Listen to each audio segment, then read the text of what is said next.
In my personal life, I've been literally just going through things that just pop up into my head to ask myself, is this something I've learned, or is this something that's just innately human? Innately something that someone that is in a full state of love typically thinks about. So, a lot of things that we learn, for example, we learn that our water is good for us. A lot of our water, at least in the US, has fluoride and chlorine in it and all that type of stuff. And they say fluoride's good for your teeth. Nah, it's a neurotoxin. I know I've said that in a couple of other videos, but it's literally a neurotoxin, and it literally like calcifies the pineal gland in your brain, which, like, if you're not spiritual, it's like your creative gland pretty much, and it just makes you submissive. It makes you dull. But if you're a spiritual person, you know that's your third eye, and that will, once that's open, you start to see things more and more clearly for what they actually are. But things like that. And then, like, the cookies and the chips and stuff that we see, they say, oh, it tastes good, and clever marketing, that's what it does. That's what it's supposed to tell you to do. But simple things before I get into the main topic of this video is, sugar and stuff. When you have to think about sugar. It's that thing that causes cavities. So you're telling me that this sugar can break down the hardest thing in the human body, and you think that's not doing anything to your insides? I don't know. So thinking of things like that makes me start to question everything else about life. And in my manifestation videos and things like that, I teach going to the end of what you want. So that seemed like a good place to start. And that the end of all life, quote, quote, is some people call it the beginning, but for the sake of this video, the end is death. And I wondered, is death really this sad thing?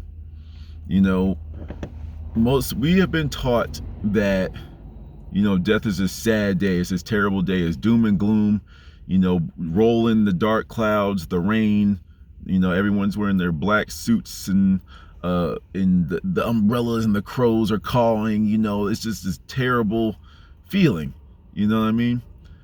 But why?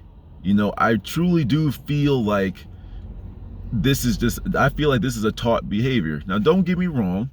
If someone gets ripped away from you, and what I mean by that is just an abrupt death that came out of nowhere, then I can understand the shock of that, But for me, my mom burnt into my brain predestination. You have a birth date and you have an end date. Ain't nothing you can do to stop it. For some that might be morbid, but I kind of like it. It's like, okay, if today ain't my day, then I'm good. I could do whatever. That philosophy is what made me go skydiving. I'm like, all right, let's see this. People are scared of death. I'm like, why? If it ain't your day, it ain't your day. If you live in a life, a good life, you're going to be protected in some shape, form, or fashion, and anything that happens to you is your own doing. But I do believe that our reactions towards death are learned behaviors. I mean, like, think about any cartoon you watched growing up, or anything like any movie, like like live action, like human movie, that portray death. It's never a happy moment.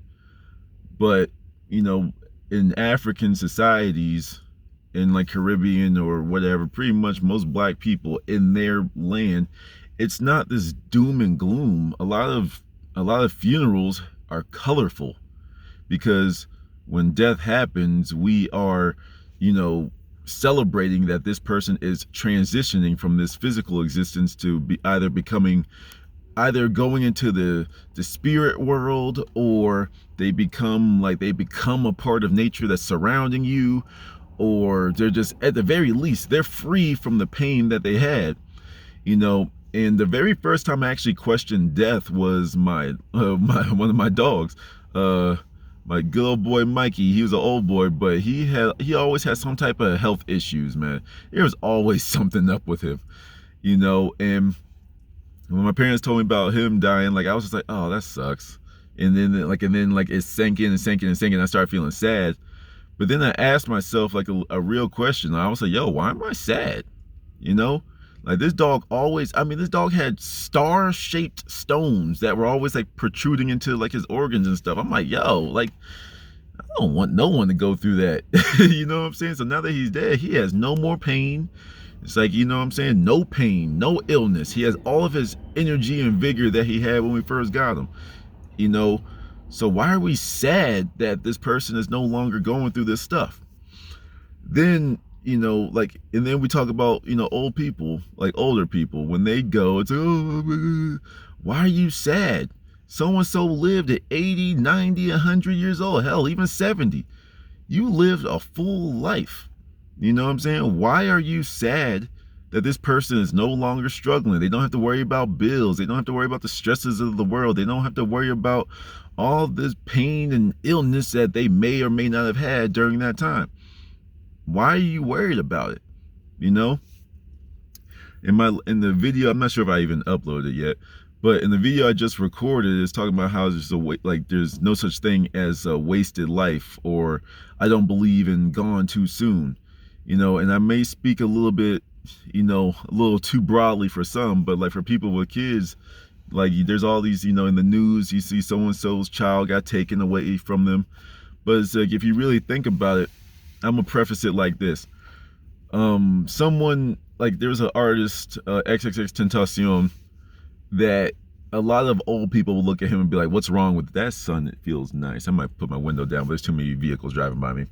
But xxxtentacion is someone that, like, if an older person from the older generation, like pretty much like almost 30 and above, look at this guy, like they'd be like, oh God, like I can't lie, he was a creepy looking dude. But I truly believe that the dude was like a fallen angel, or like the angel of death. And once again, death not being a bad thing, because, you know, one of his songs, he proclaimed, death is my importance. And that sounds very morbid and very emo, whatever you want to call it, but he fulfilled his prophecy. You know, he died young. And if we don't believe that people can die before their time, he came here to fulfill a purpose, and that's what he did. He inspired millions.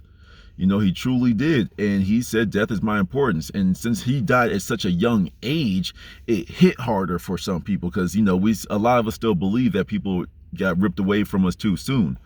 But think about it. He inspired millions when he left. And then a lot of his messages that he was talking, that people weren't ready to hear, became loud and clear when he was gone. You know, they always say you don't appreciate someone until they're gone. I guess that has some truth to it. But people were starting to understand the things that he was saying, and they were saying, oh, he's fake deep. But now that he's dead, he's a prophet. That's just how we are in this world. But in the cases of, like, you know, non-famous people, you know, if a child dies, it's like, oh, they had such a life to live. And it's like, cool, I understand. As a parent, I don't know that feeling. But as a parent, I can understand your hurt. I can understand your pain. But you have to understand that their purpose was predestined for them. When you are a soul, you know what you're getting into. You know everything that's about to happen. And I do believe that there's a predestination for like your entire life, as in you have zero control of what's going on. And there's like the part where you grab the reins and you start to control it. And I do feel like your soul it puts you into these lives to wake you up. So sometimes your role, you can be like, okay, I'm going to go serve that family. That person will need a strong wake-up call. So I'm going to have a short life. In the soul world, you just call it a short life. That is a short life, a long life, or whatever. But you pick that thing. You pick it. You pick all the people. You pick all of your circumstances. And a lot of people won't believe that, because some of them are living like very tough lives right now. But like I've alluded to before, it's that pain that gets you going. It's you overcoming that pain that wakes you up to your true strength. So some people might choose a soul, or like some souls might choose a life that is quick for them, and it's not mainly for them, it's to wake somebody else up. You know, once again, there is no sadness in death. You know, if you have a child, you know, if people that have lost a child or, you know, anything of that nature, once again, heartbreaking. You know, it truly is. I can understand that part. But you have to understand that that soul was here for you. It was here for you. That was your personal message. It might sound hard. It might sound like I'm just kid that doesn't have, you know, I don't have kids, so, you know, he can't know what he's talking about. But think about it. Did you not learn something?